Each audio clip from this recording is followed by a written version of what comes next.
Welcome everybody to Yissilmissil Productions channel. My name is Yissilmissil, and today we are continuing our deep dive into Flickering Empire. And last week we covered Chapter 4. Today we'll be covering Chapter 5. And last week was also the beginning of Part 2 of the book. So today we will be reading from Chapter 5, George Spoor, George Kleine, and the Rise of the Nickelodeon.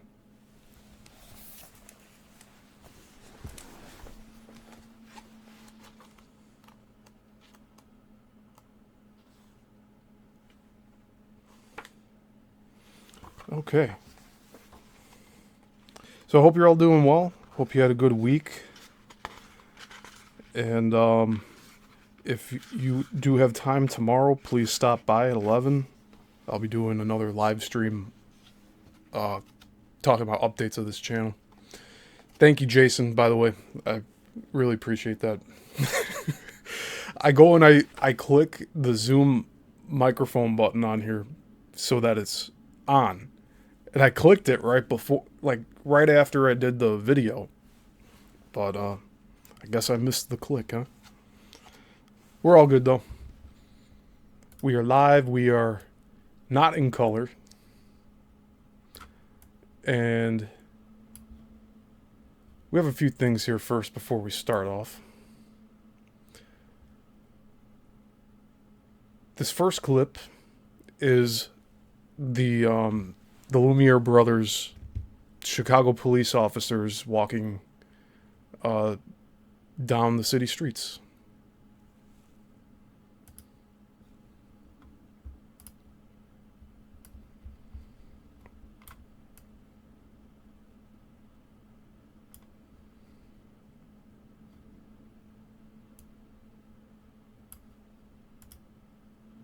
Yeah, that'll be good.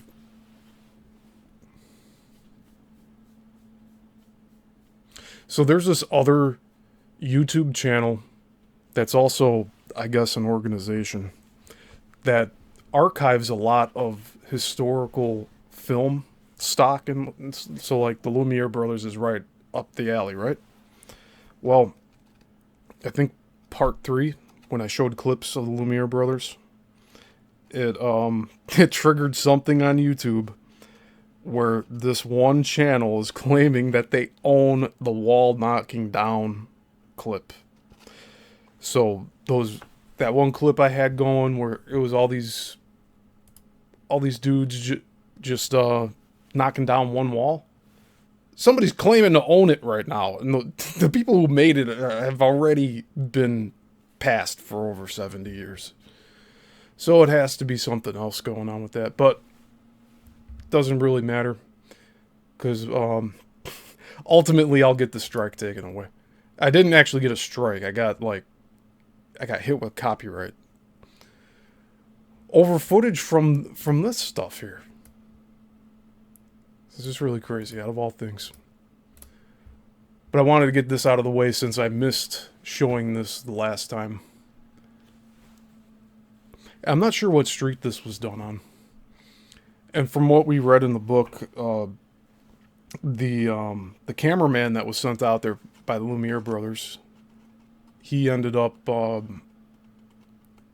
getting a lot of footage. I want to say, well, They probably got about around 20 minutes of footage with that. I'll have it loop one more time for all of you. Again, this is something that, like, what we're seeing is the entire reel.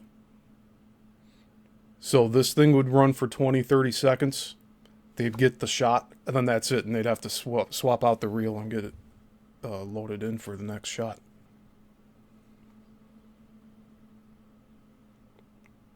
So for a time where they had little time to actually focus on, like actually filming, like the time to film was so short that they were able to get all of this together is so impressive.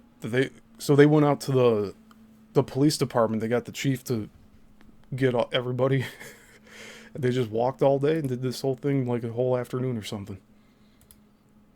So this second clip here is a snowball fight, and I believe this is also in Chicago, but this is by the Lumiere brothers as well.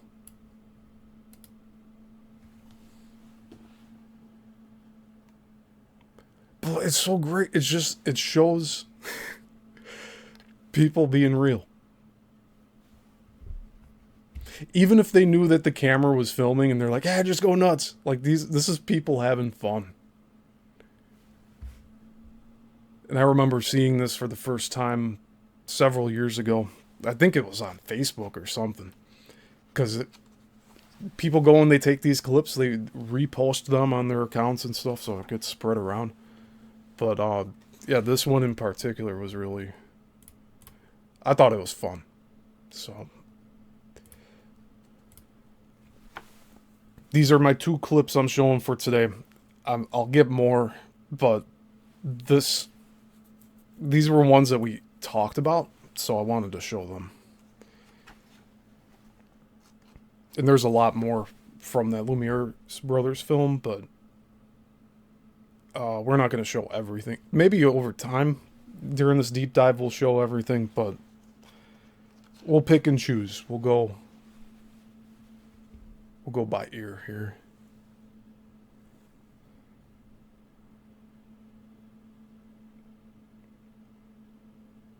But yeah, I thought that really captured a moment in time.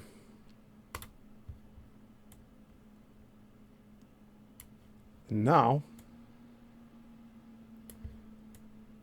we're going to get back to talking about, I guess, the two Georges and the rise of the Nickelodeon.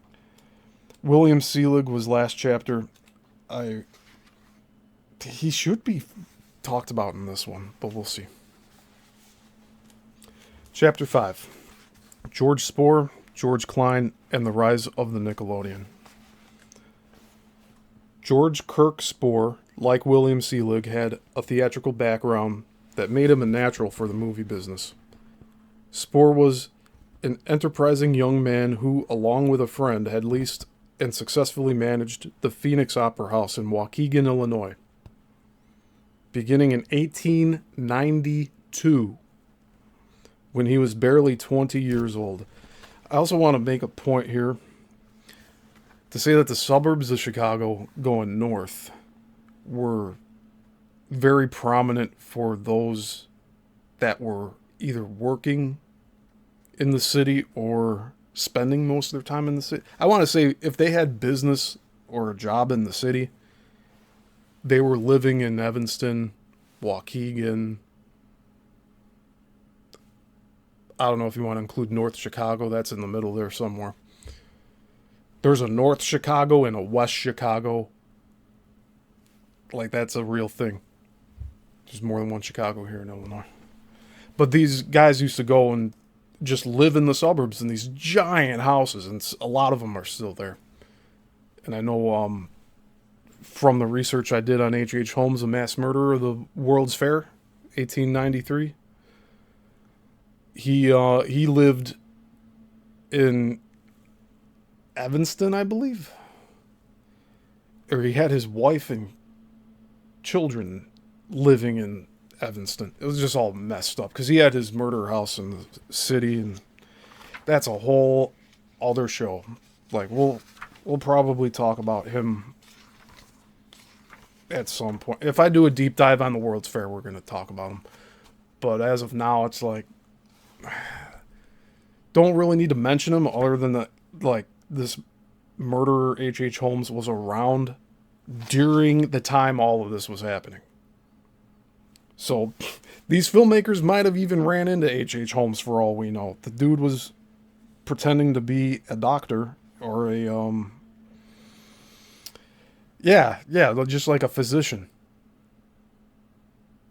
And he sold his victims' skeletons to universities. It's really messed up.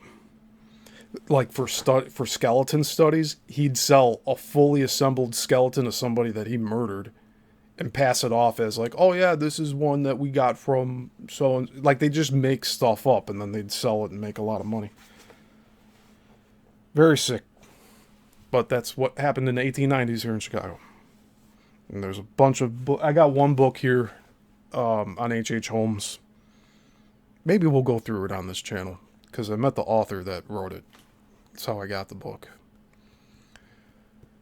But I don't want to glorify murderers. And that's why we haven't talked about him too much. It's just more about, I guess, the impact that he had on the people around, because he took people away from this earth, and that's unforgivable, in my opinion. All right, moving on, continuing on.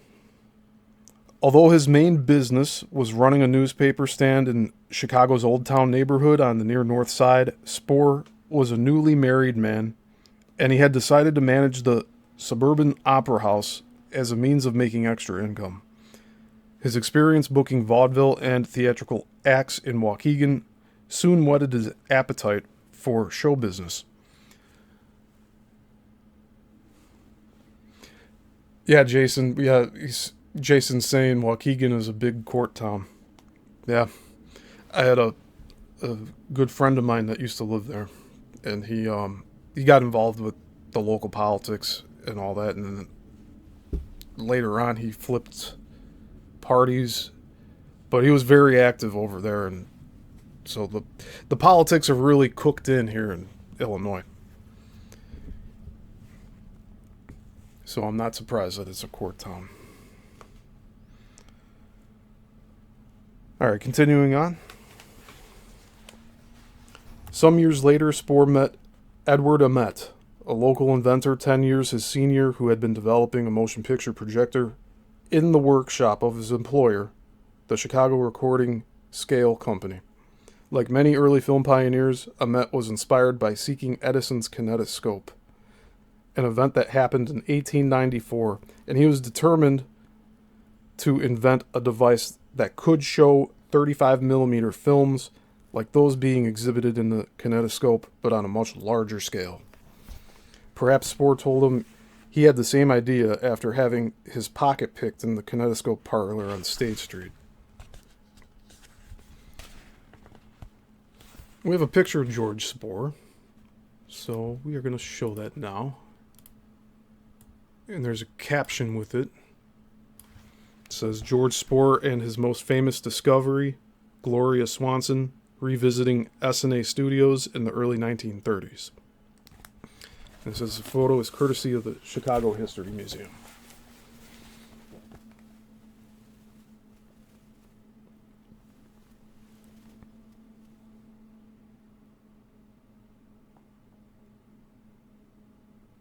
So that's George Spoor and Gloria Swanson. I want to say that's his wife. I'm not too sure, though. I don't want to assume.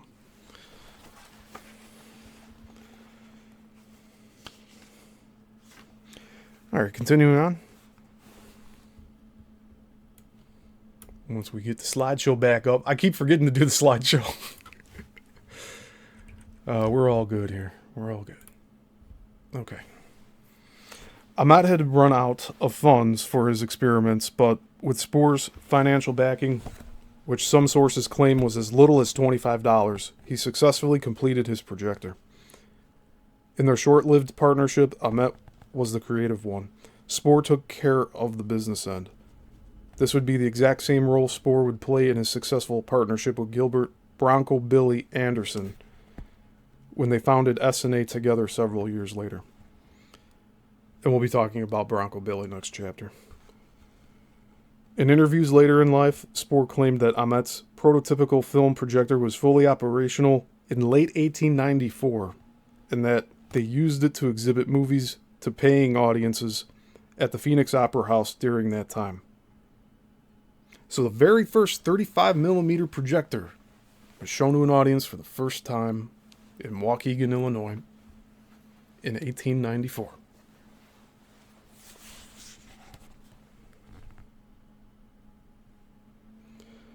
If the projector was being demonstrated in 1894 by one or both men, it would have been a full year before the Lumiere brothers first publicly displayed their cinematograph in Paris, which would have also likely made this demonstration the first time 35mm motion pictures were ever projected anywhere. For his part, Ahmet recalled that he was using an early version of this projector to exhibit films to church groups and other informal gatherings of spectators in 1894, but noted that he did not actually become Spoor's partner until 1896. Unfortunately, there are no contemporary... Gosh, I haven't said this in a long time. Okay.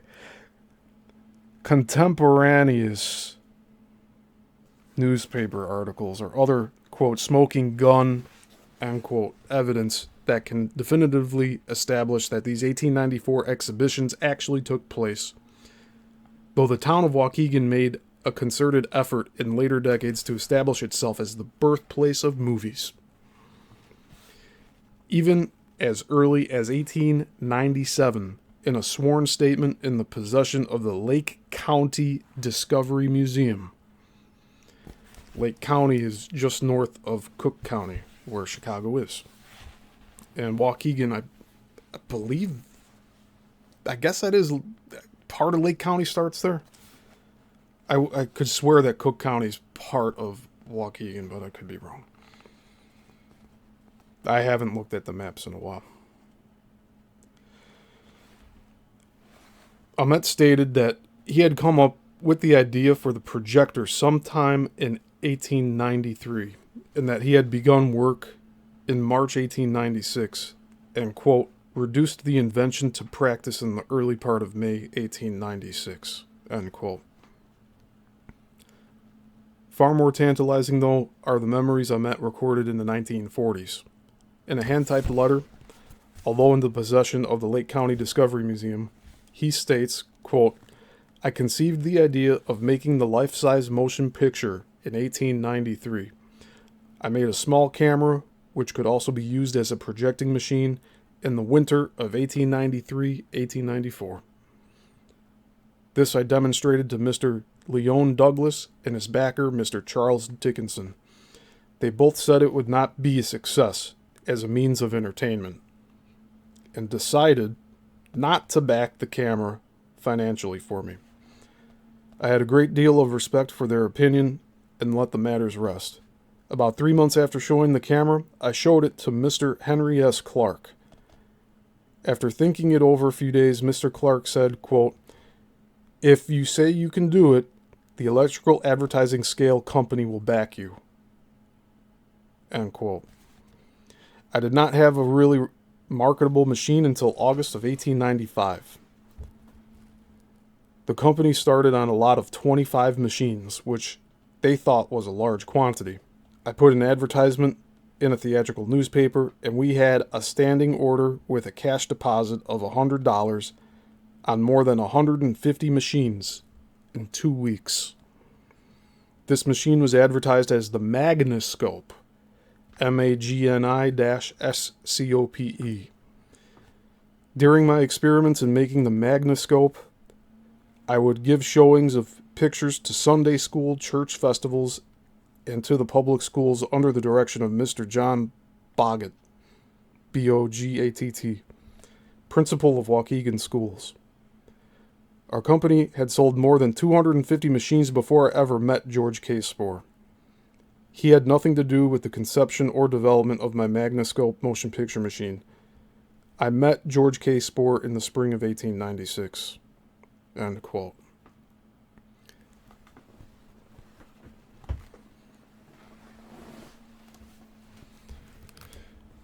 Yeah, Jason, I haven't shot on 35 millimeter yet either.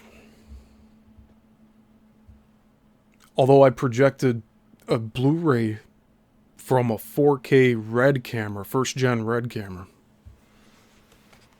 And it looked just as good. I used to really like cling on to the whole we need to keep film thing, but it's made overly expensive to keep people out of the industry. That's where it is right now. Now, we also have like the digital and everything. Like, it's made it so easy and accessible for anyone to be a filmmaker if they want to. But I don't know what to say. My thoughts, my views have changed on film since I got into all of this, and it only changed fairly recently because of like the accessibility thing. It's like, would you rather not make anything because you don't have the money to shoot on film, or make anything you want on digital? Most people are watching on their phones anyways these days. I do like having the whole theater aspect and having the concentration in one place and you're not distracted by anything else. But maybe I'm romanticizing it. I don't know. It's definitely a time that's getting further and further away from us. Like, I worked theaters for like on and off the past 15 years. I was at several different movie theaters working. And it was always getting less and less and less people showing up, especially on the weekends, unless there was a big blockbuster movie coming out in the summer. Or if it was at one of the international... I worked at an international theater too, where they were showing 6 or 7 different languages of film. And so some of the foreign films that would come out, they'd have big gatherings for that. But that was like 12 years ago. So who knows what it's like now.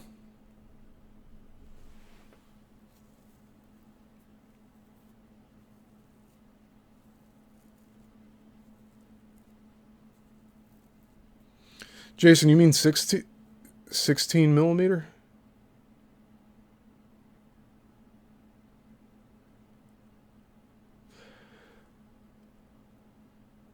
I don't know what you mean by 16. Yeah, and the first gen red cameras were really great. I had to sign off at Columbia College Chicago for over $100,000 worth of equipment to use for a week. And I entrusted that into my cinematographer to hold on to all that equipment. I don't know how I had that much trust in that guy, especially after how everything happened after the whole thing. It's like chasing me down for shit. You know, when you're 23 and it's like you're taking a class for school, and it's almost like you're buying a house to do a thesis. I don't know. I got an A in the class, so I guess I did a good job with that one. But yeah, sorry for my rant here, or my off track thing. It's related to the film industry, so I love talking about this stuff. I'm going to be sidetracked many times on this channel and doing all this stuff. But, yeah. All right.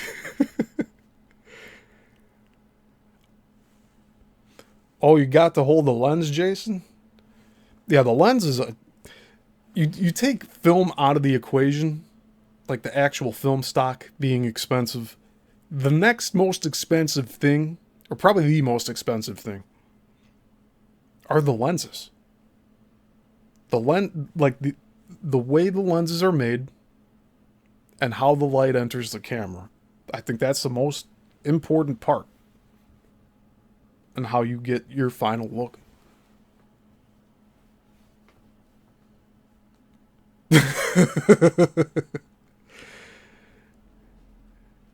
Yeah, Jason, there I've seen so some of these zoom lenses that still photographers I see using for like weddings and stuff. Those things go for 10 grand. And we're talking like the white lens by Canon. There's a very specific one. And it's like the same one that's been out for like 20 years. It's never come down in price.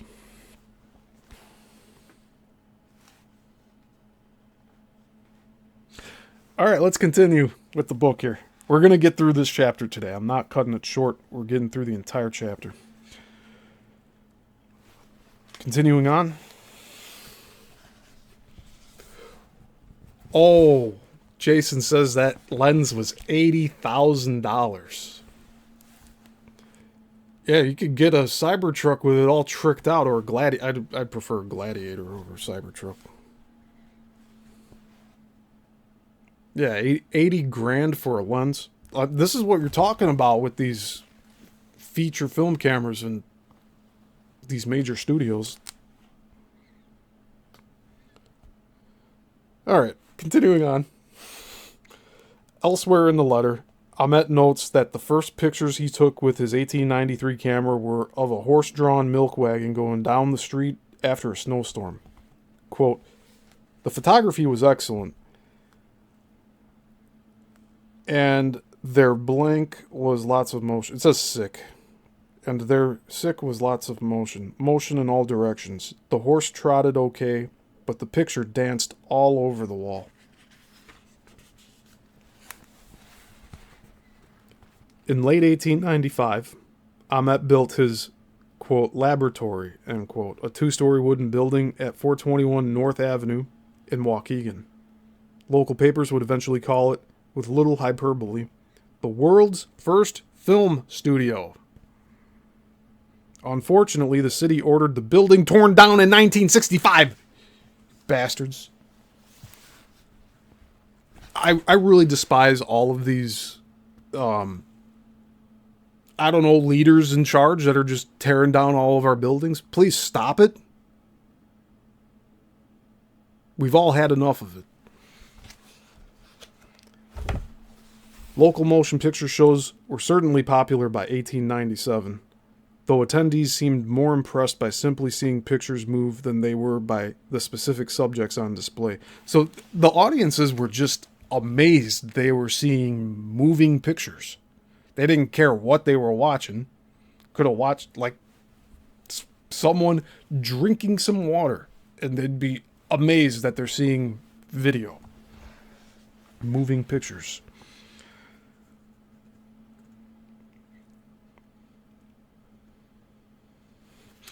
A letter from that year in the county archives from someone named Vern, addressed to his or her uncle, reads, quote, "Enclosed you will find a piece of the strip used in the magnoscope for producing living pictures. The strips are about 70 feet long and take about 30 or 50 seconds to go through the camera. The pictures are reproduced by stereopticon at the same speed. Please write and let me know if you get this," unquote. In his partnership with Ahmet, Spoor's new business began to thrive, and he quit the Phoenix Opera House in the fall of 1896 to devote himself full-time to making motion pictures. He incorporated as the National Film Renting Company and opened an office at 62 North Clark Street in downtown Chicago. "I'm going to the NFRC. Gonna go make my movie." The, quote, Ahmet Magnoscope Projector, end quote, so named by its distributor George Kleine, went on sale around the country and was fast purchased by vaudeville houses in New Orleans, St. Louis, and naturally, Chicago. That's interesting to note. Some of the first purchasers of the motion picture projector. Is that correct? Yeah. The Amet Magnascope projector. Vaudeville houses. So these ones that were doing live theater this whole time were the ones that were interested in projecting the moving pictures. Here I was thinking they wanted to film their live shows, but just having the projector, I guess they wanted it to be another part. Pretty interesting. The Magnascope was also popular with, quote, itinerant showmen, unquote. And this word is spelled Itinerant. Itinerant showman, yeah. Who followed the lead of Burton Holmes, Burtonholmes, and carried the relatively lightweight projector, it weighed about 70 pounds, from town to town to exhibit the movies, accompanied by lectures and or theatrical acts in the matter of a traveling carnival. In a 1943 interview with the Chicago Daily News, Spoor said, quote, in Waukegan I got to know a man named Armat. He was a mechanic, but in the evenings he too had a hobby. He was working on a projection machine that could show the strange motion pictures both he and Edison had worked upon. Armat wanted to take the picture out of the kinetoscope box and throw it upon a larger screen. I lent him $100 to complete his machine. In February of 1895, the awkward but effective projector was ready.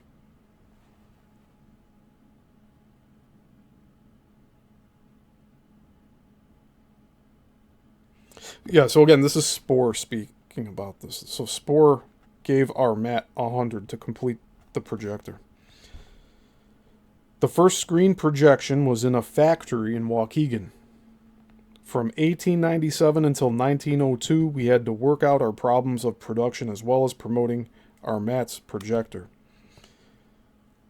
The films we made were 25, 50, and 100 feet long, and their subject was almost always some simple action shot. Big parades, McKinley's inauguration, films showing trains rushing along the track. All of these were big hits with the people. End quote.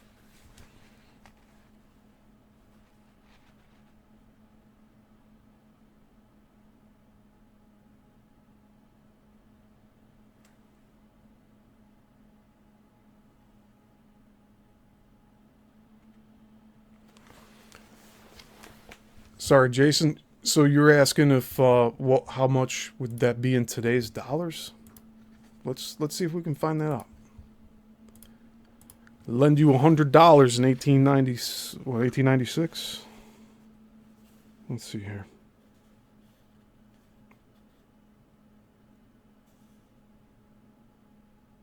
Yeah, we'll say 1896.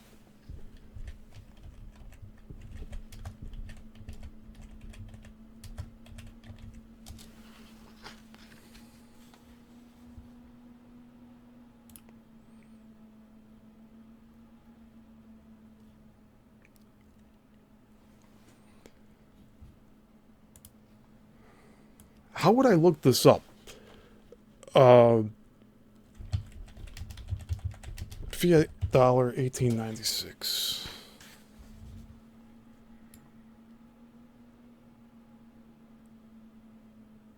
Yeah, this is, I'm not sure how I would find this out here.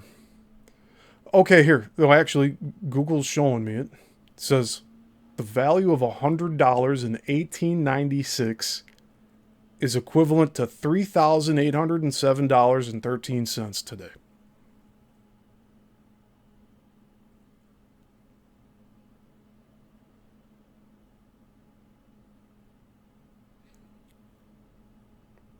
You know how crazy that is? That's almost worth putting up on the screen here.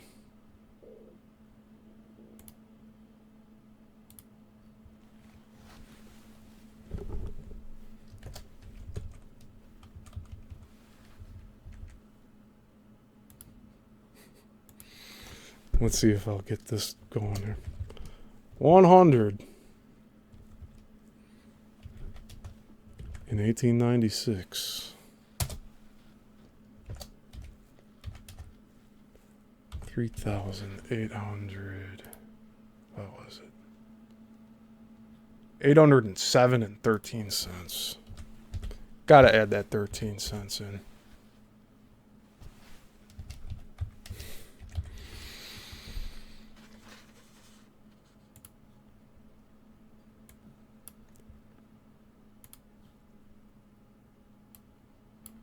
There you go.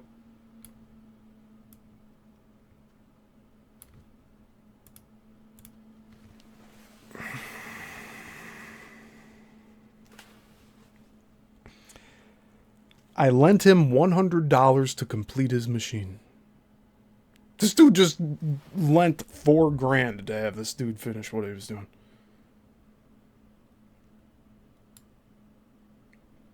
All right.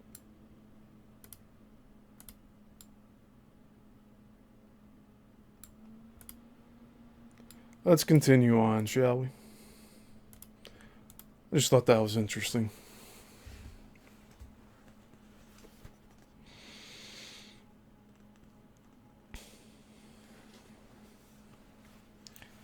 All right, continuing on. Ahmet remembered in the 1940s how, quote, children and funny subjects went best at first. I had one picture of an old pig, black as coal, and her 10 little white piglets at dinner called Mama and Her Pets, which was always good for a laugh. Train scenes, panoramas, magic, and kissing pictures seemed to go best. Then the launching of ships went good. Then came the Spanish-American War and the movement of troops, pictures of embarking, and the street scenes and everything of interest. I made a fleet of men of war and pictured many of the engagements. End quote. By far the most remembered of the Ahmet Spoor films are these recreations of battle scenes from the Spanish-American War, such as the Battle of Santiago Bay, a 25-second excerpt of which survives today. Traveling, quote, war shows, end quote, depicted these films as actual battle scenes. Let's see if I can scoop that up, show you here right now.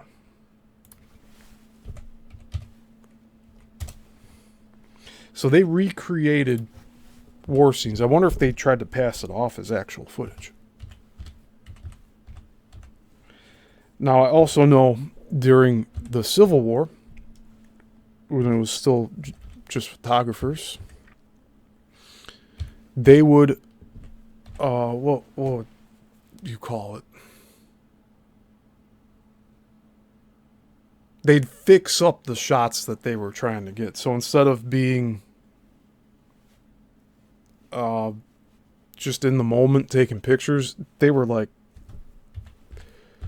choreographing it. They were pulling dead bodies out of where they fell and like putting an arm out to the side and stuff. Just disrespectful stuff from the photographers. But just to get the better shot.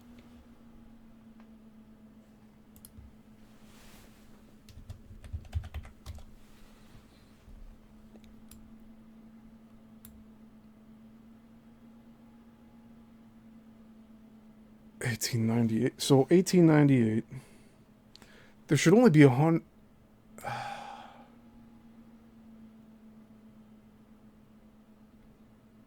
Yeah, I'll have to really look this up for you guys to show you next time, because I don't know. I don't know what exactly I'm looking at here. So we'll look up for next show all of that.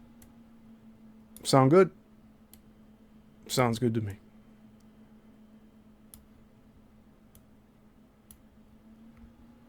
Okay.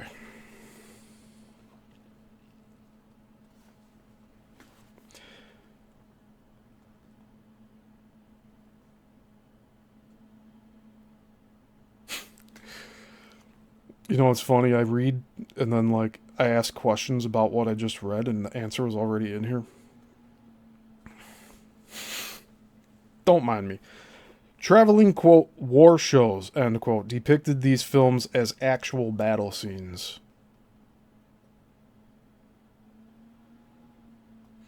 There's my answer. I need to listen to myself read here.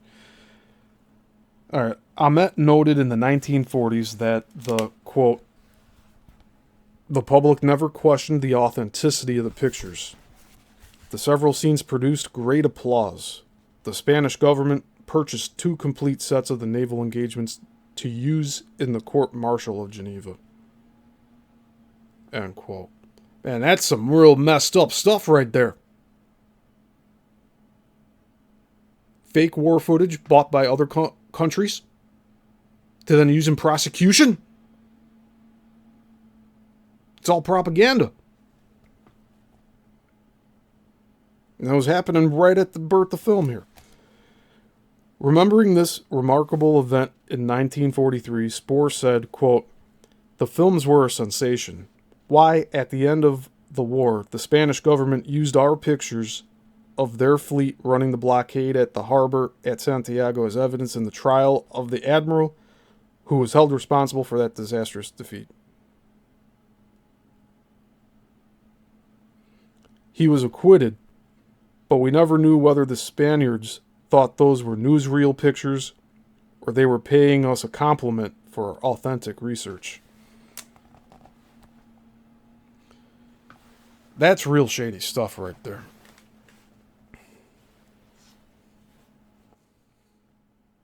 Yeah, it's the first fake news, Jason. The Spanish-American War footage. The first fake news. Doesn't get better than that. 1896, right?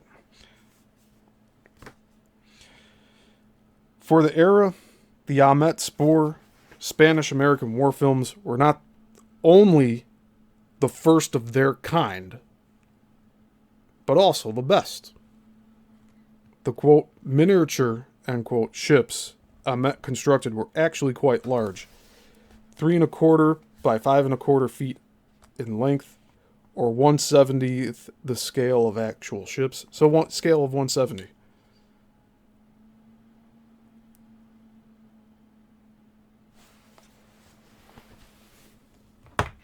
Just for reference, this is a 1/64 scale vehicle.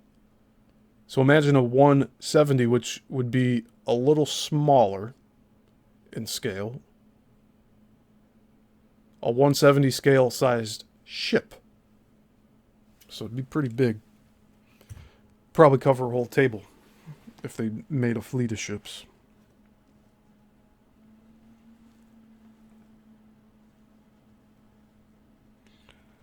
Finding my spot here. Just hold on.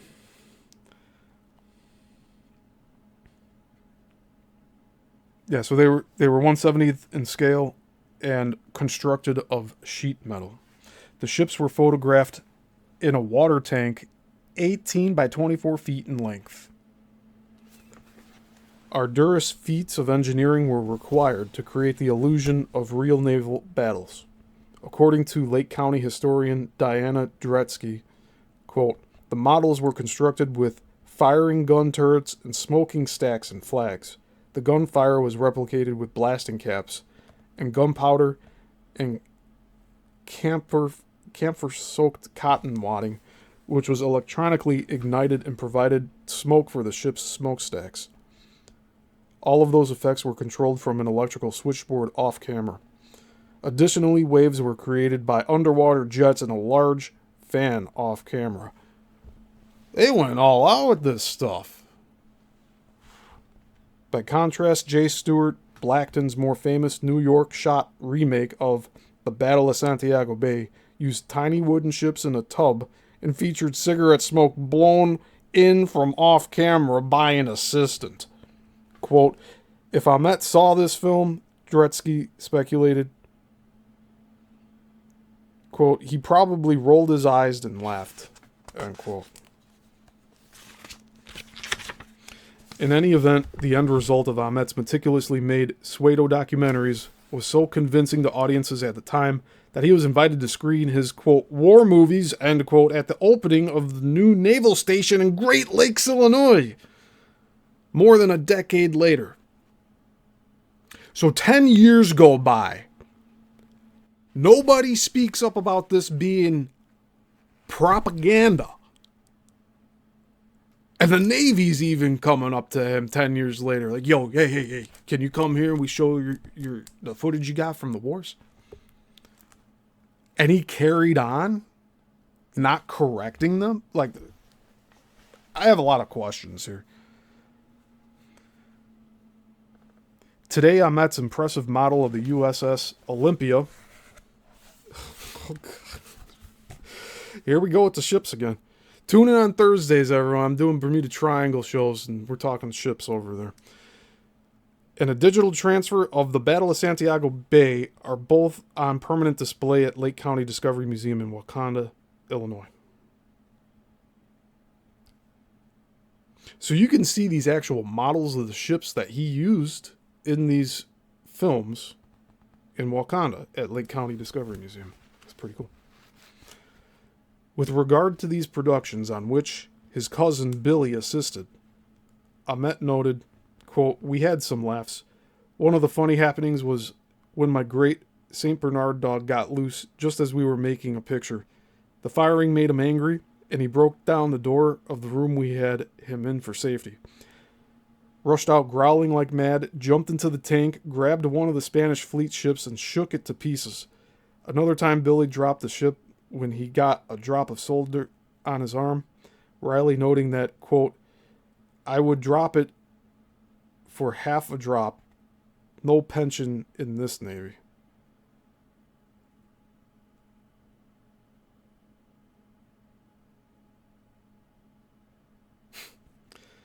Joke goes over my head. These comments suggest that Ahmet had every intention of presenting the war movies as genuine. If not for the threat of blowing his cover, the scene of the dog tearing the ship to pieces conceivably could have made a popular comedic film. Yeah. His trajectory would have been completely different. The government wouldn't have gotten his attention or gotten attention of him by watching his stuff.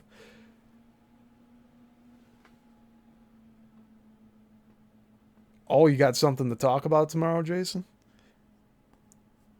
Yeah, looking forward to having you there tomorrow. So tomorrow, by the way, I'm doing a Sunday show tomorrow at 11. We're going to be talking about some serious stuff there. All right, continuing on.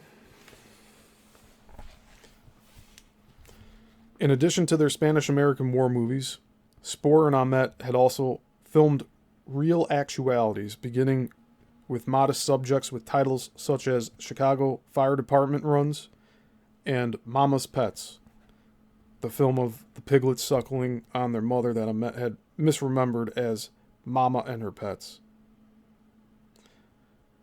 Soon, however, they explained their scope by filming the presidential inauguration.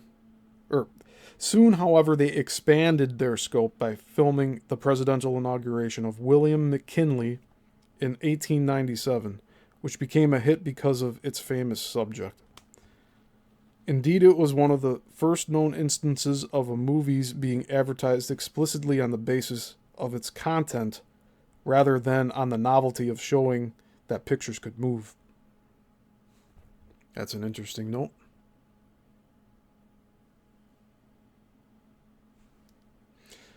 Although Spoor was technically Ahmet's partner in the production of these films, he appears to have been very, quote, hands-off, end quote, producer at this stage of his career. Spoor's only real interest in these movies seemed to be making sure that anyone who purchased their projector would also have something to project along with it. While Ahmet oversaw the actual production of the films, typically shot in his backyard or laboratory, and using local actors, Spoor's job was to negotiate the contracts with the vaudeville houses that would exhibit the Magnascope and the movies. Spoor, unsurprisingly, did not always remember it this way. In a 1943 interview with the Chicago Daily News, he presented himself specifically as a director. Quote, "I remember one of the first films we made," he said. "I got the railroad office to get permission to use a new deluxe $1 million train. Down a long hill on the outskirts of Waukegan came the train, with our mat set up on some pilings at the bottom of the grade, with the camera and me opposite him directing a group of laborers. Well, one of the workmen misunderstood my waving arms and was almost clipped by the train. I had to run him off the track myself at the last moment. You can imagine what a thriller that was back in the old days. Our Matt and I had some fun with those crude films." Unquote. Waukegan took pride in its local inventor and enjoyed his productions. An article from the November 15th, 1898 edition of the Waukegan Daily Gazette Register gives some idea of what a typical presentation of motion pictures would have been like. 300 people attended, quote, "Magnoscope Entertainment," unquote, at the Congregational Church, and, quote, "passed a most enjoyable and interesting evening in viewing the attractive scenes of home life, war, and travel flashed upon by the canvas by the wonderful mechanism that has made Mr. Amet famous."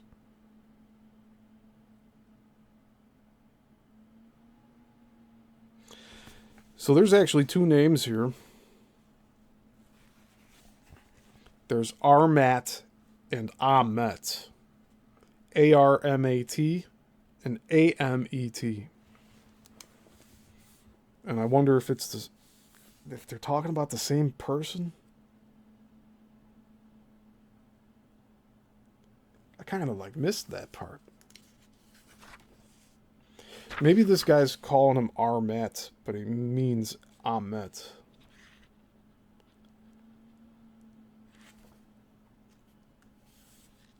Yeah, that's what it seems like.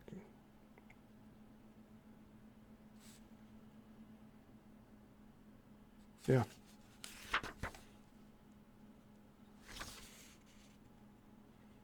So Amet was called Armat. It's just what it is. Alright, continuing on. As is often the case when reading early accounts of now lost films, one gets the impression that if the movies were rediscovered, we would rewrite some of what we now know about cinema history. The Gazette article tantalizingly describes some of the entertainment as, quote, "colored war and comic pictures," end quote, suggesting that some of the scenes may have been tinted, making the presentation at the church a very early display of color films. Another movie is clearly described as a multi-shot narrative, quote, "in 6 pictures," unquote. The films shown included Explosion of the Maine, Lieutenant Hobson, Dewey on the Bridge at Manila, Sinking of the Merrimack, Surrender of Santiago, Darkytown Fire Brigade, a comic, Landing of the Cavalry at Cuba, Cavalry. That's a tough word. People mispronounce it all the time. Dewey and his fleet, Battle of El Caney, or Caney, Caney, Death of Captain Capron, Capron, Starving Cubans, Milking Scene, Fighting Bob Evans, Bombardment of San Juan, A Temperance Lesson in 6 pictures, Wife lecturing husband, she empties his jug of whiskey in a trough, Cow takes drink, she milks the cow, she prepares supper, which consists chiefly of milk, effect on wife and child, cow in distance, picnic scene, in parentheses it says comic, Colonel Teddy Roosevelt, and they spelled it, so I guess it's sick means that's how it appeared. And they spelled his name Roosveldt. So there's misspellings in the past here too. We like to think that our ancestors were perfect, but they too had spelling errors. Alright, continuing on. Following some illustrated songs in which a local singer sang a couple of songs while slides were projected on a wall, more motion pictures, quote, taken by Mr. Hamet for his Magnoscope, end quote, were shown, some 33 in all. So he showed 33 short films. So that'd be about a little over an hour. If you include introduction, presentation, and all that. These included, quote, 2 Northside Waukegan belles engaged in their favorite amusement, i.e. boxing. The expression, grace, and agility of the contestants was of special notice. Dog saving child from drowning. The Heavenly Twins buried grandpa with leaves. Some fire brigade and parade scenes. Several home scenes. Excitement at North Chicago. Party waving at train run down by another.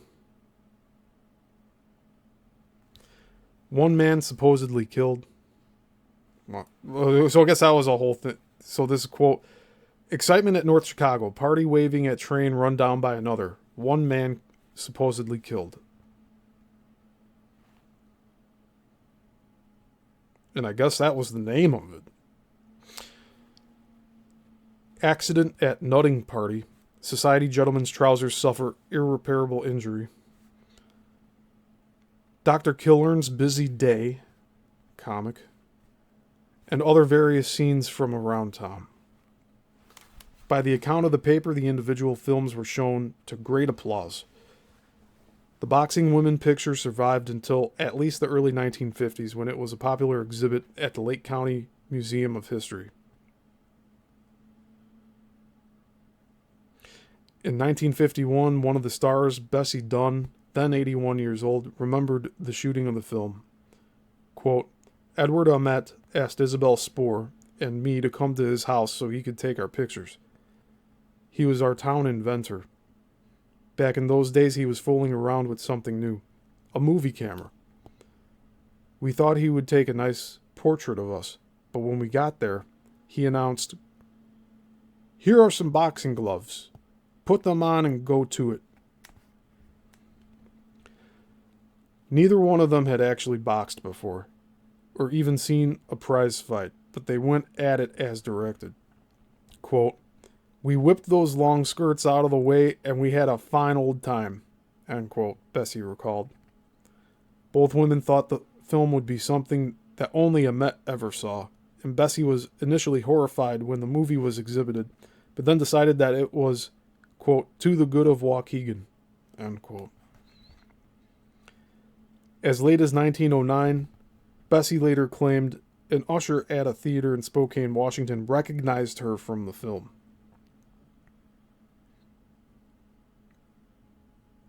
So as late as 1909, and then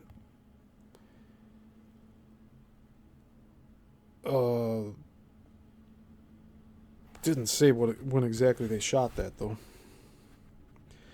In 1939, she remembered having received marriage proposals based on it, but scoffed at suggestions that she was the original, quote, glamour girl, end quote. Quote, glamour, she asked? There was no such word in my day. It had not yet come to the movies, end quote. She noted at the time that she had never even been to Hollywood. which by that time it was in existence. But we'll get to that eventually.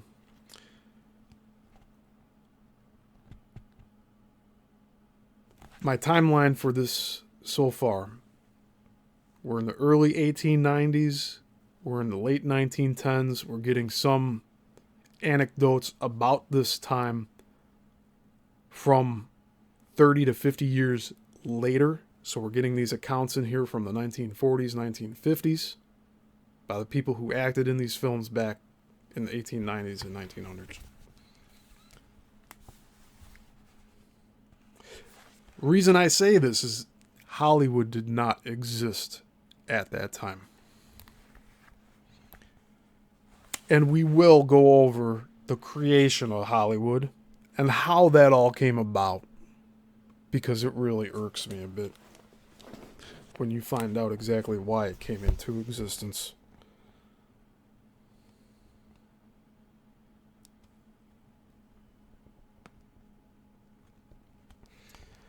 Continuing on. By 1902, Spoor was almost certainly producing color-tinted films. So by 1902. He recalled that when Mount Pelée erupted in April of that year, he used a newspaper photo of the volcano to construct a miniature replica for yet another pseudo documentary. Quote, with compressed air, soap suds, gravel, ashes, and big stones, we had our own explosions of a mountain. That was the film, too, that Fred Meitinger, Mytinger,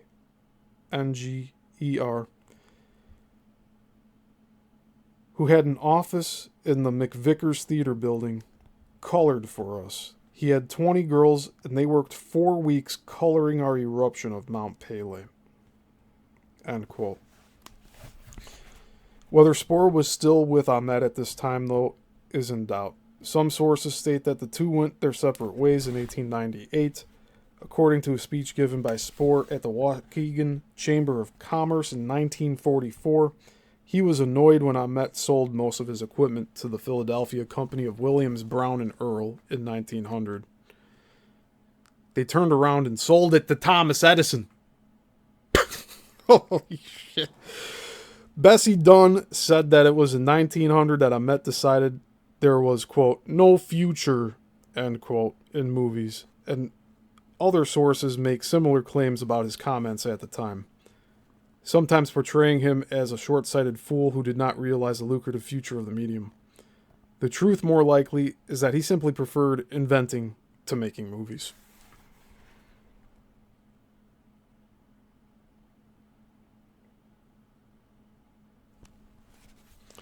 I'm just soaking this in here.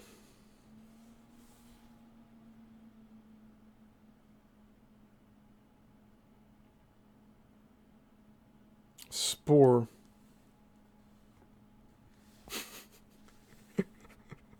Spoor got pissed of the equipment being sold to the Philadelphia company of Williams, Brown, and Earl in 1900, and they turned around right away and sold it to Thomas Edison. What scummy stuff. Alright, continuing on. And we're getting close to the end of the chapter here. There is also evidence that Ahmet did have a good idea where the medium was heading. In 1897, an article in the Chicago Daily Tribune states, quote, Mr. Ahmet is convinced that the production of moving pictures is yet in its infancy and hopes for great things. The introduction of some successful method of color photography will greatly add to the attractiveness of the views. By a possible phonographic attachment to these colored views, they may be run with the sounds which actually accompany them, resulting ultimately in one of the greatest sources of popular amusement ever devised. End quote. In any case, Ahmet had moved on to other projects by the end of 1902, and he seems to have stopped making new films in 1899. though he did not leave the film world entirely. In 1904, he was exhibiting motion pictures at the Louisiana Purchase Exhibition in St. Louis. It's 1904. And in 1912, he filed U.S. patents for a camera that could record both image and sound. Very good. So he filed patents before Edison could. Very good. Spoor's memory of working with Ahmet through 1902 is probably inaccurate, although a few sources, including the inventor himself and his own later reminiscences,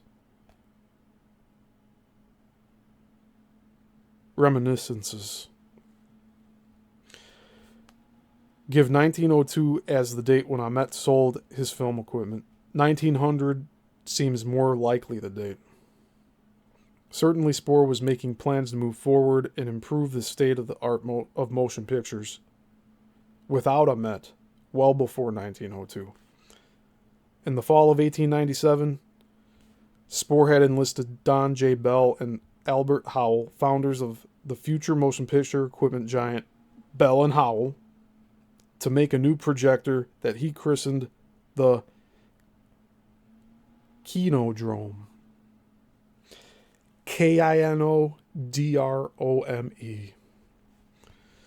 The projector was ready in 1899 and became an immediate hit, far outpacing the sales of the Magnoscope. Any connection between Spoor and Ahmet beyond that date is unlikely. Distribution of the new projector included not just the machine itself, but also films to exhibit along with it, as well as a projectionist to operate it. The Kinodrome was more advanced than either the primitive Magnoscope or the Polyscope, which had the unfortunate tendency to mutilate the film prints that ran through it. I think that's important to note. The Magnoscope and Polyscope damaged the films that were shown. That probably explains why many are gone. The Kinodrome soon became famous throughout the country, and it made Spoor a fortune. Vaudeville houses were so eager to snap up the Kinodrome that Spoor's supply could not keep up with the initial demand. A smart businessman, Spoor had been described as possessing, quote, the calm reserve of an expert poker player, end quote. His newfound success soon allowed him to reincorporate as the George K. Spoor Company. He took out print advertisements touting an, quote, astounding increase, end quote, in business that necessitated conserving his distribution and exhibition concerns under the new corporate umbrella name. So his distribution was called his rental department, and exhibition was called complete services department.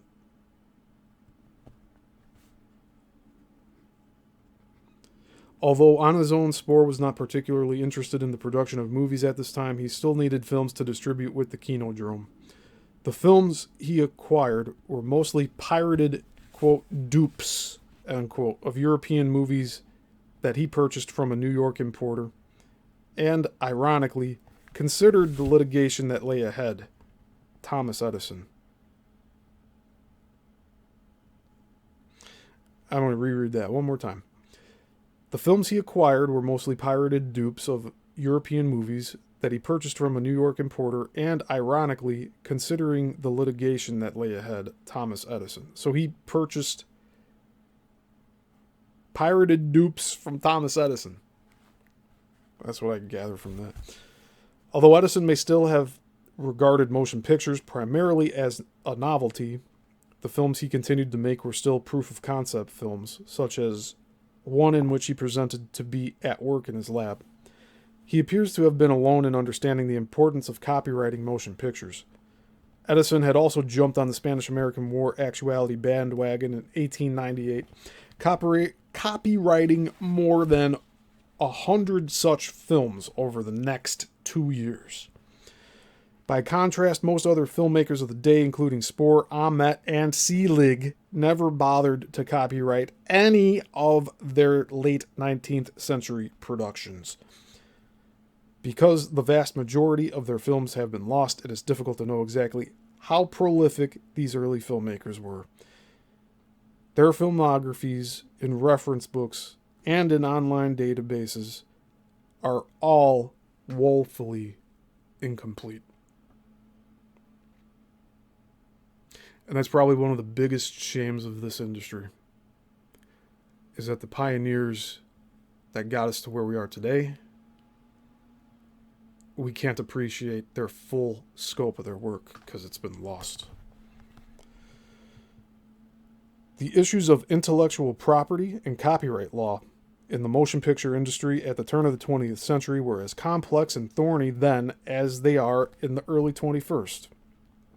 The initial thinking at the time was that if you bought a print of a motion picture, it was yours to keep, and you were free to exhibit it whenever and however often you liked. A properly maintained 35mm print could be screened approximately 300 times before becoming unusable. And that's actually true. The prints so besides the projectors like the magnoscope and polyscope here that would damage the films through each playthrough, no matter what, if you had a perfect projector that never damaged the film would still only run about 300 times before starting to fall apart. This was a line of thinking that would soon change as distribution companies realized there was more money to be made in a system of licensing the rental of film prints for a finite period of time.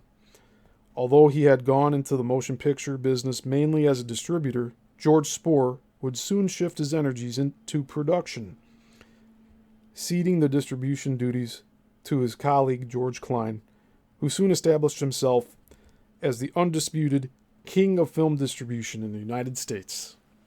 It's quite a title.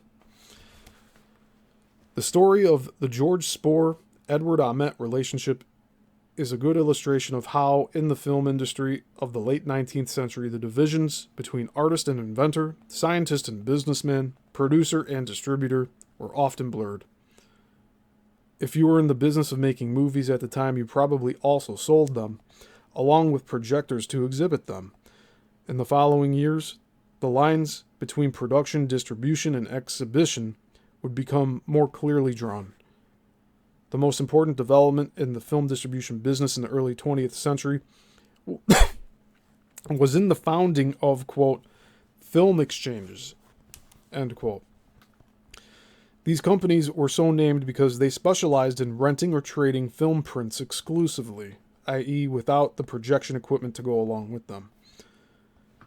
George Kleine had a leg up on the competition in the movie distribution business because he had set up the Kleine Optical Company in Chicago in 1893, selling optical devices and stereopticons before the advent of motion picture projection.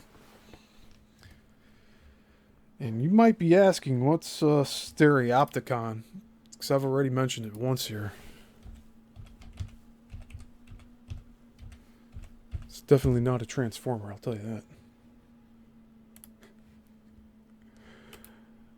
Alright, we got a photo. We will display photo. Just give me a second.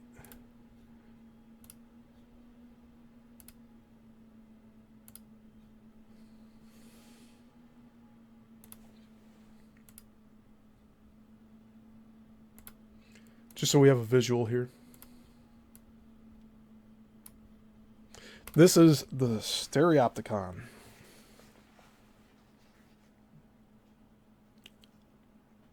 So really it's projecting two projectors. I'll have to read up on this some more myself because I'm not too familiar with it. I'll read one paragraph from Wikipedia. I don't like doing that, but I'll just for this one. The stereopticon is a slide projector, a relatively powerful magic lantern, which has two lenses, usually one above the other, and has mainly been used to project photographic images.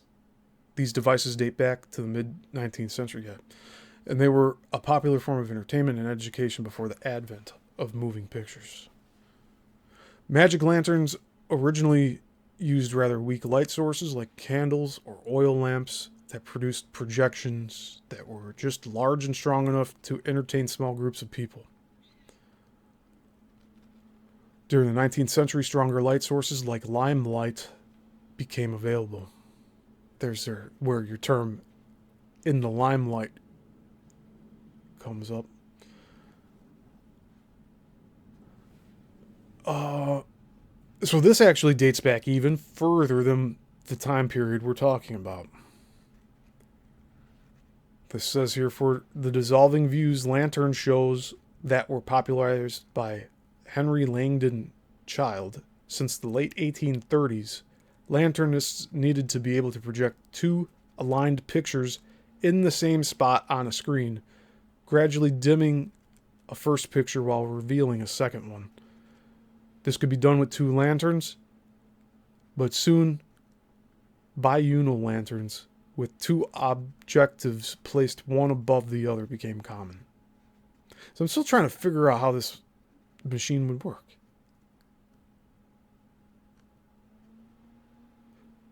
So we're just relaying photographs, two at a time. We're showing one. We have the second one prepped. When the second one is shown as the first one taken out, and you put a new picture in, and then you just switch back and forth up and down, and then that's your projector. That seems like what it is.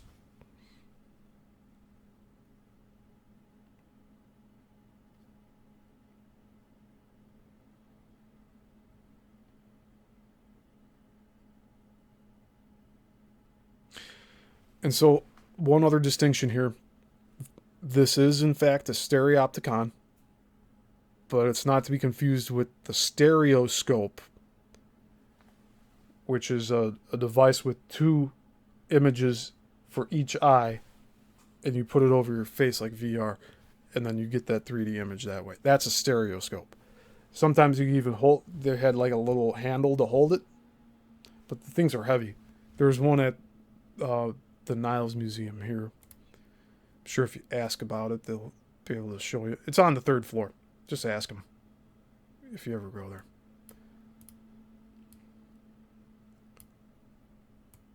Cool. Let's continue.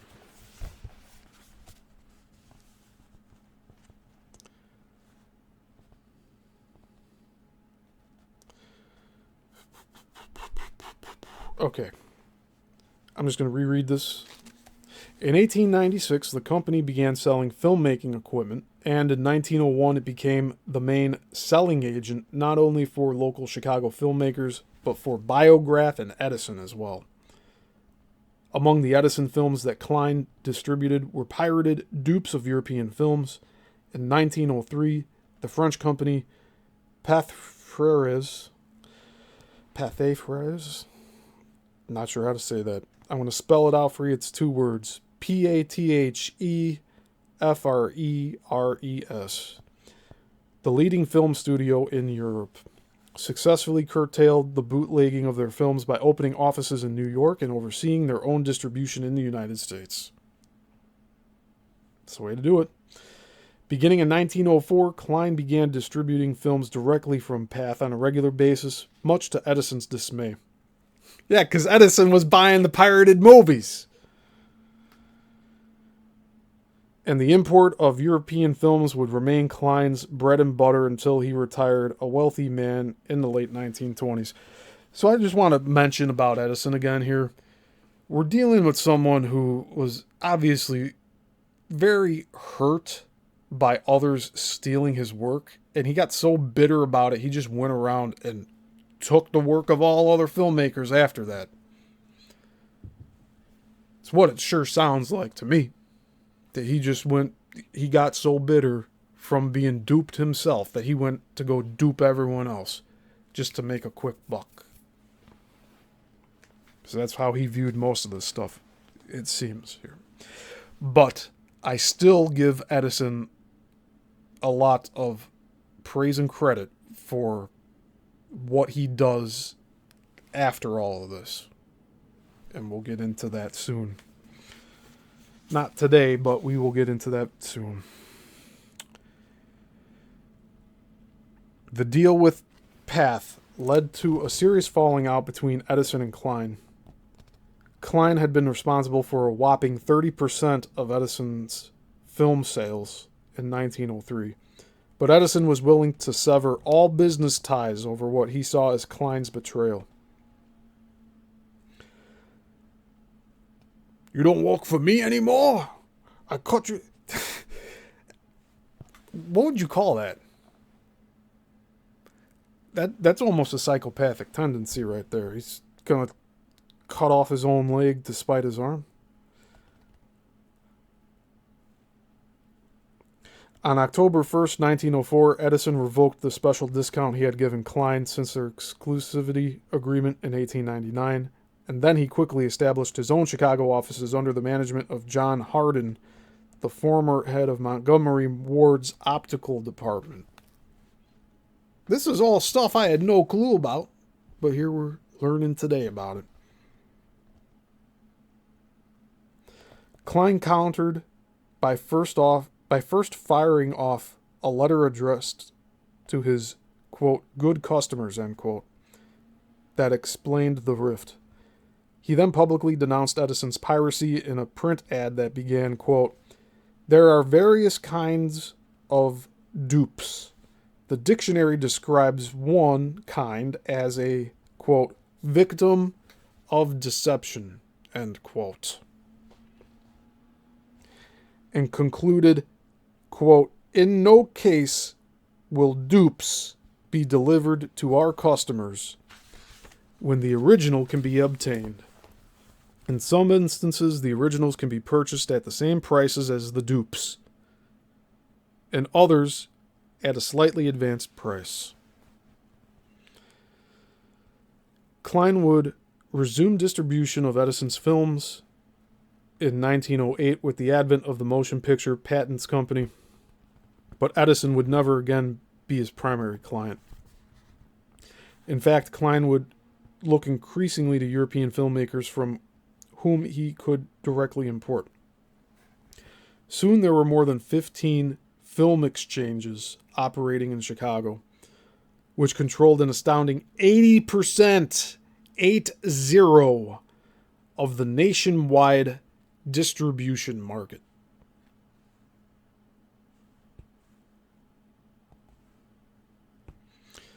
The other serious shift that occurred in the film industry in the first decade of the 20th century was the transition of exhibition away from the vaudeville halls and penny arcades and toward the newly established storefront theaters known as, quote, Nickelodeons, end quote. So named because of their 5-cent admission price.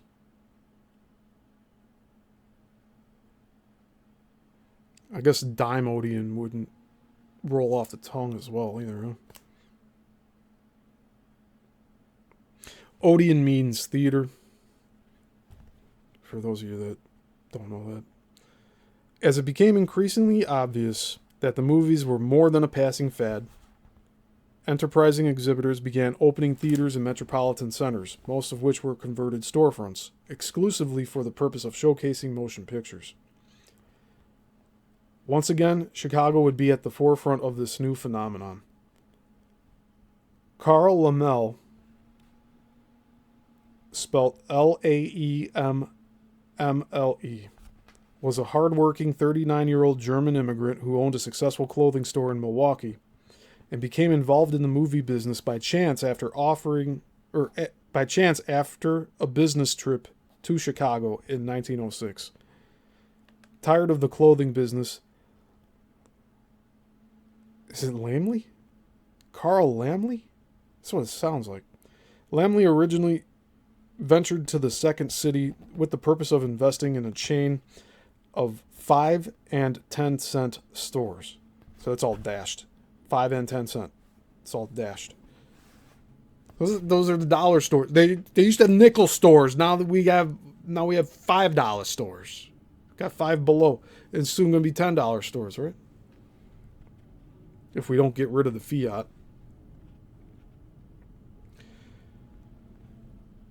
After attending a motion picture show at a Nickelodeon near his downtown hotel, however, the entrepreneur changed his mind.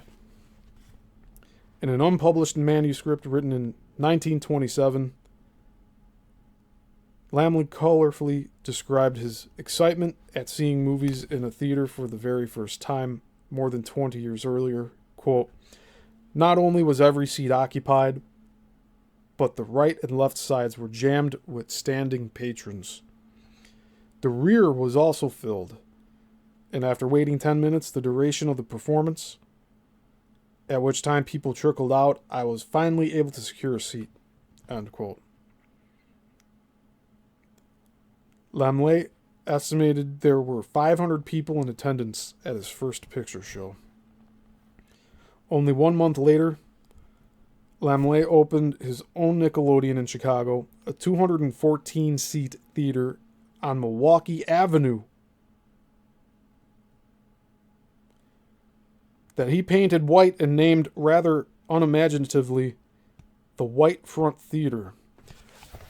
Okay, we have another task to take care of here. We gotta look up and see what that is today, because I do not know. He painted it white and just called it the White Front Theater. Oh,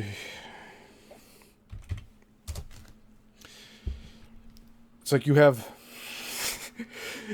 the creatives and you have the businesses. Like you have the business-minded people, you have the creative-minded people. The business-minded people will call it the White Front Theater. And the creative people would call it something of historical significance. I don't know. The White Front Theater was opened by Carl Lammle. It's 1906. So what is it today? It was closed in 1911 and converted to retail use as a 5 and 10 cent store. No! Oh, shit. Lamley could not escape its fate. The theater turned into the store that he tried to avoid. The building was last used as a Foot Locker store and was demolished in 2015. Again, our history is being erased. Lamley's master strokes as an exhibitor, however, were open to this theater in a residential neighborhood far from the Loop, where all of the other Nickelodeons were concentrated, and to keep it immaculately clean in order to entice more female patrons. Both gambles paid off. According to historian Bernard F. Dick, quote, "Located next to a milliner at 909 North Milwaukee Avenue, 1257 North Milwaukee Avenue in contemporary street numbering, the White Front was accessible by trolley." And we just got a date here, so I'm going to look that up. Or we got a location. Got a location here.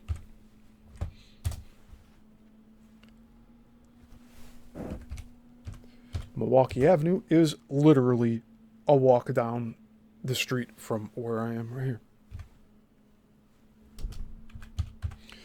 So those of you that are not familiar with Milwaukee Avenue here in Illinois, we have a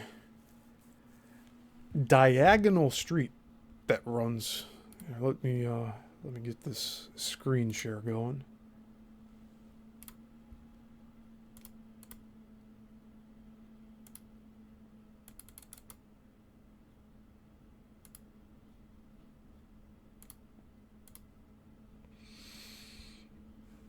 How are you guys doing out there? We're almost to the end. We're about an hour and a half in. Woo! we have less than a page and a half left. And I'm not sure what's going on with this little thing here.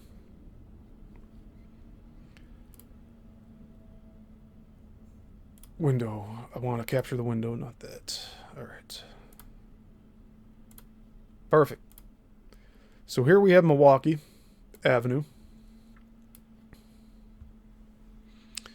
We got the Foot Locker right in the middle there.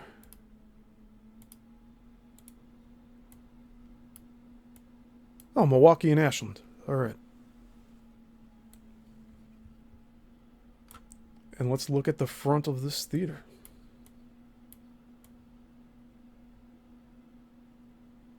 Is this it?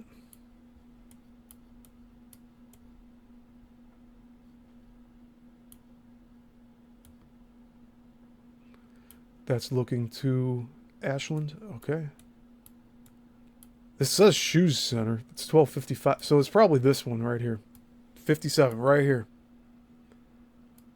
With the gate in front of it.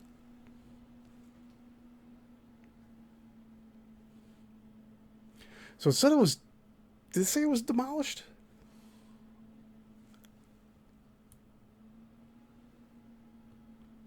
I don't think this is demolished, because look at this. That's still from the same time. We have remnants of the original building here. And they really jacked it up.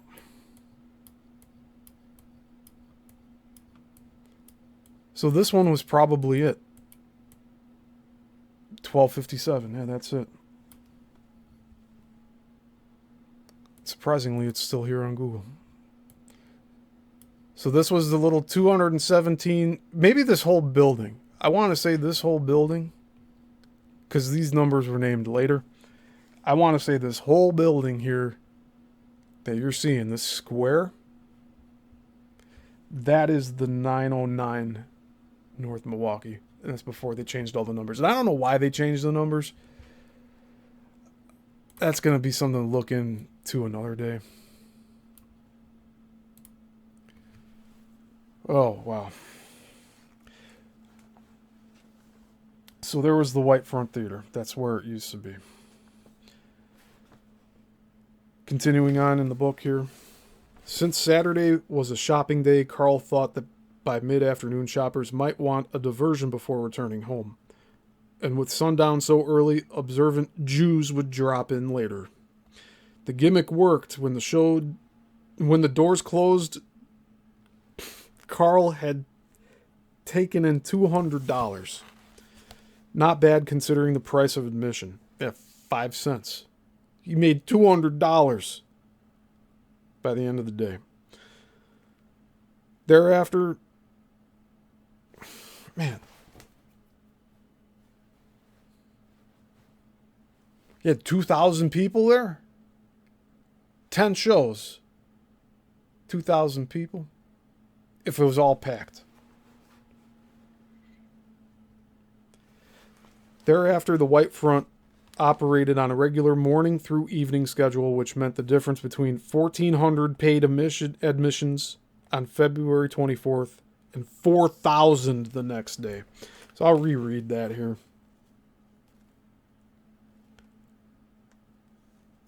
Thereafter, the White Front operated on a regular morning through evening schedule, which meant the difference between 1,400 paid admissions on February 24th and 4,000 the next day. End quote. Lammel's great financial success with the White Front Theater would mark the beginning of an empire, and he gradually expanded his operations to include film production, founding the Independent Moving Pictures Company in 1909, which became Universal Pictures in 1912. One of the oldest and most durable film studios in the history of Hollywood.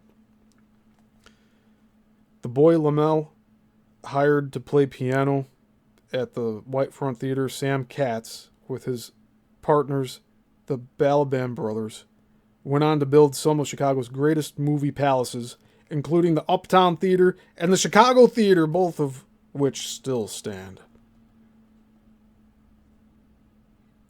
So I've been calling this guy Lamley, but his name's spelled Laemmle.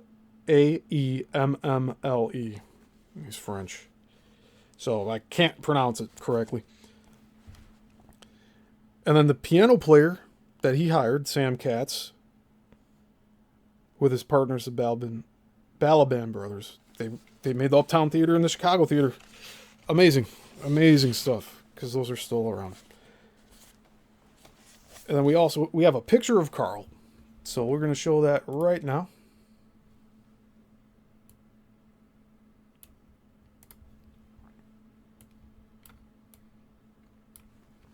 It says Carl Lamley in Chicago in 1916, Chicago Daily News. Photo courtesy of the Chicago History Museum.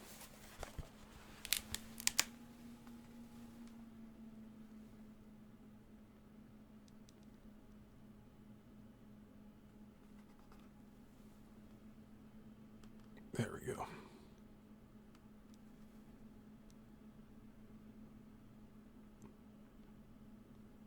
He looks like an approachable dude, right? I feel like I could walk up to him back in his day and talk film with him. See what he's doing, what his theater's doing. See if I can get some work over there. That would have been a cool time.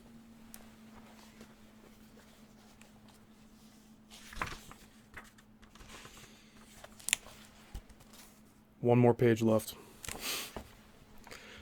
Told you we were getting near the end here. But no worries. We will be back next week with this. So let's finish this up and call it a day. 1907 saw an explosion of Nickelodeons in Chicago's Loop and on the near north and west sides. There were at least 158 such theaters in operation in Chicago that year in 1907. And more than 300 the following year. So it nearly doubled from 1907 to 1908. This was in addition to the vaudeville houses that still regularly screened motion pictures. So, for example, here, we have a theater that still stands today. It got recently renovated. Who's it by? Same theater owner as one in, I think, St. Charles. If you know, you know. But it's the Desplaines Theater. It's in the town next door to me here, going west. And that used to be a vaudeville theater. And I did work there in the late 2010s. Probably like 13 years ago. So I got to see all of the original, like, back of the stage. So I got to see all the wood that was used, like, for the floorboards, for the side paneling and stuff. This place was built to do live theater shows, and eventually all these vaudeville theaters got converted into motion picture theaters. So the Desplaines Theater survived by doing that, but then it stopped being a movie theater from like the early 2000s to a few years ago. And it would only show certain things like live theater performances, or it would show the occasional movie, or it would have Battle of the Bands there. But now it's a full-fledged entertainment venue. You got bands showing up. I don't think they play movies there, but they could. I haven't looked at it lately, but they did redesign the entire build. Like, they gutted the whole thing out, but they kept the building.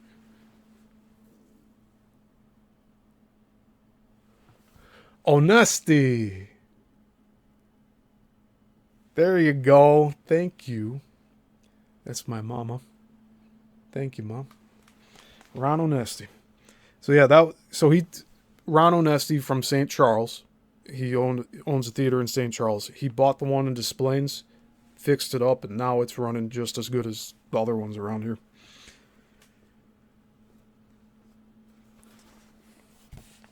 All right, continuing on. And we're just about done here.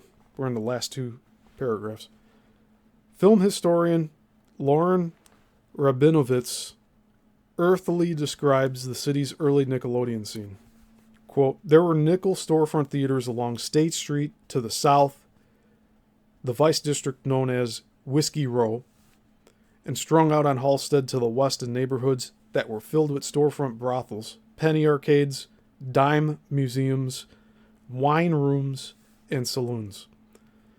On North Clark to the north of the Loop and along the main thoroughfares of immigrant and working class neighborhoods. End quote. Rabinovitz believes that the phenomenal success of the movies in Chicago at the time was directly attributable to the sharp rise in immigration. From 1890 to 1910, the foreign-born population of the U.S. had risen by an astonishing 15 million people. Chicago was a central destination for many European immigrants who were constantly arriving and contributing disproportionately to the city's population growth. The movies, with their purely visual and universal language, were the best form of cheap entertainment for newly arrived immigrants who did not speak English.